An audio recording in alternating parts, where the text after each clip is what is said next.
beyond the three areas of technical assistance, capacity building, and knowledge or experience sharing, which you identified. I'm also glad to note that some of the chairmen of the state electoral commissions have served either as regular staff of INEC, some of them served as directors and administrative secretaries, or some of them actually served as resident electoral commissioners. Elder Anyedi Ikoiwak, the chairman of the Akwa Ibom State Electoral Commission, was a resident electoral commissioner in a number of states. I think his last posting before he took a bow was in Rivers State. I can also see Ahmed Kura Makama. Okay, you have removed it now. It used to be there. Okay. I was quarreling with 8 years when you put me for Okay. I said, why did you give the question? Don't argue too much because you have your record here. There is a record here. Okay. Okay, there is no Kura, but there is Makama. Okay, so I welcome Ahmed Makama, minus the Kura, subject to confirmation of the records. Ahmed Makama was a resident electoral commissioner in a number of states. His last posting was actually to Yobe State as rank, from where, by the affliction of time, he took a bow. And I want to welcome the other members of the executive, the chairperson of the Electoral Commission of Anambra, you not long ago conducted local government elections. Paskari from Kasina, you also conducted your local government elections. And the justice from Egiti, you conducted also your own local government elections. However, while both INEC and SAIX are creations of the Constitution, some responsibilities for electoral activities are actually exclusively those of INEC. For example, voter registration is exclusive responsibility of INEC, but we are under obligation to make the register of voters available, the current register of voters available to the state electoral commissions. Secondly, we also create and allot voters to polling units, and we make these polling units available to the state electoral commissions. INEC is also the sole registrar and regulator of political parties. So we make available to the state electoral commissions the list of political parties for local government elections.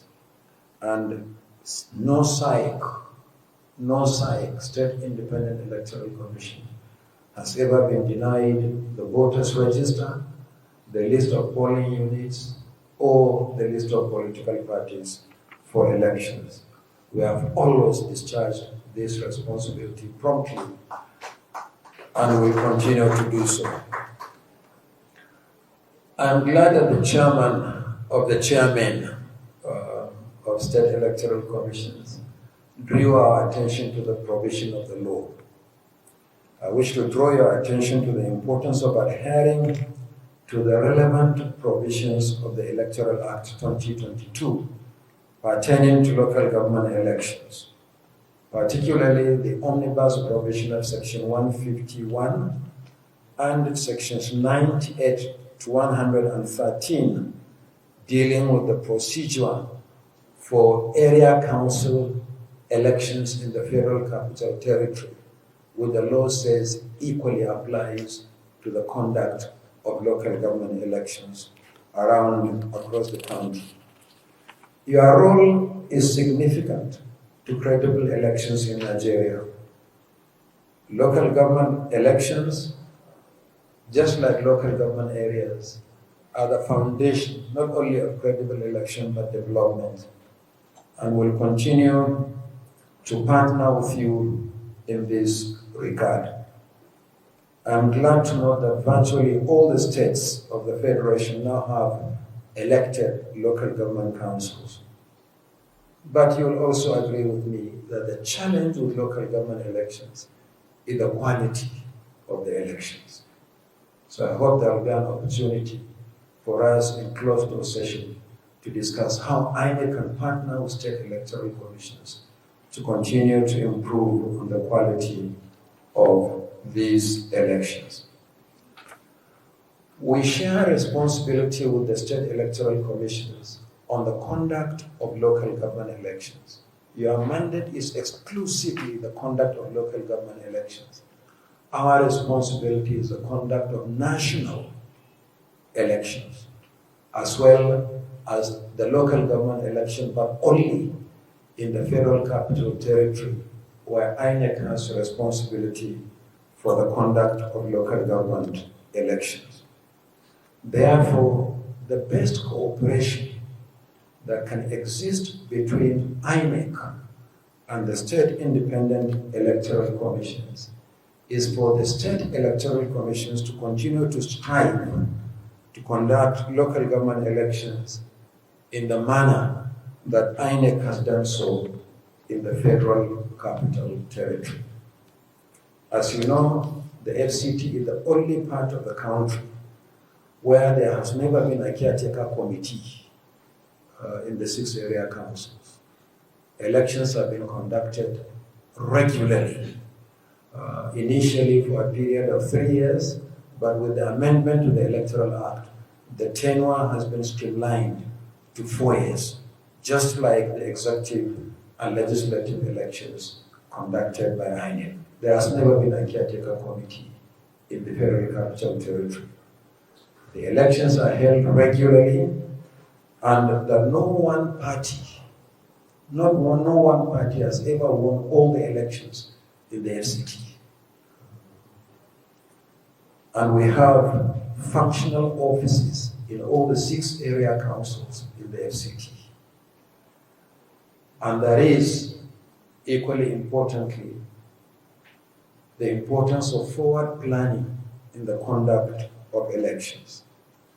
For instance, the next area council election in the FCT takes place in February next year. But early this year, we released a timetable and schedule of activities for the election, over 360 days ahead of the election, as provided by law. It is on this note that I would like to seize this opportunity to draw your attention to the judgment of the Supreme Court, which the chairman of Kekere-Ekun alluded to, on the conduct of local government elections. Conducting local government elections without serving the mandatory statutory notice long before the election contravenes the judgment of the Supreme Court. Recent announcement by a state electoral commission, which gives in effect 21 days notice, is not only a violation of the law and the subsisting judgment of the Supreme Court, it is also a practical problem.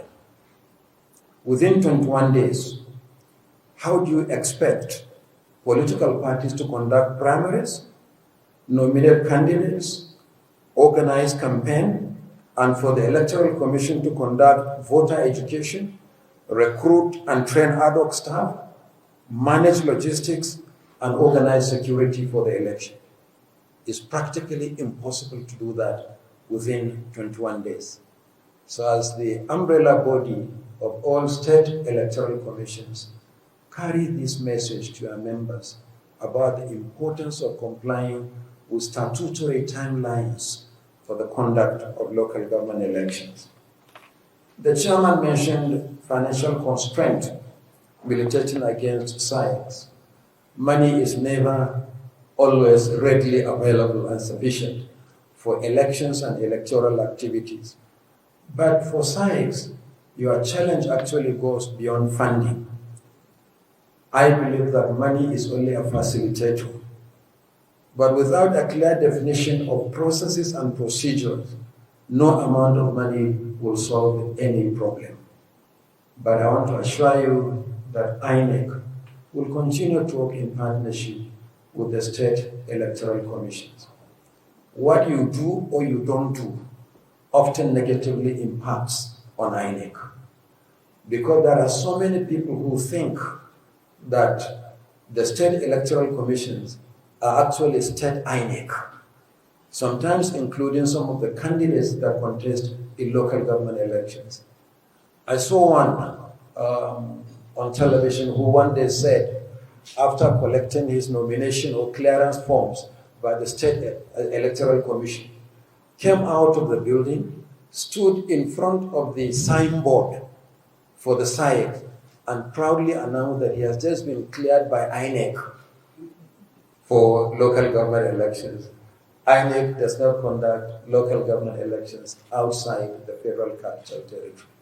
So we are joined in the hip with the state electoral commissions, and be rest assured that we will continue to do whatever we can do to support the conduct of credible elections at the basic and most important level, which is the local government system. So I thank you very much for coming. Once again, be rest assured that we'll continue to work with SAIX to improve the conduct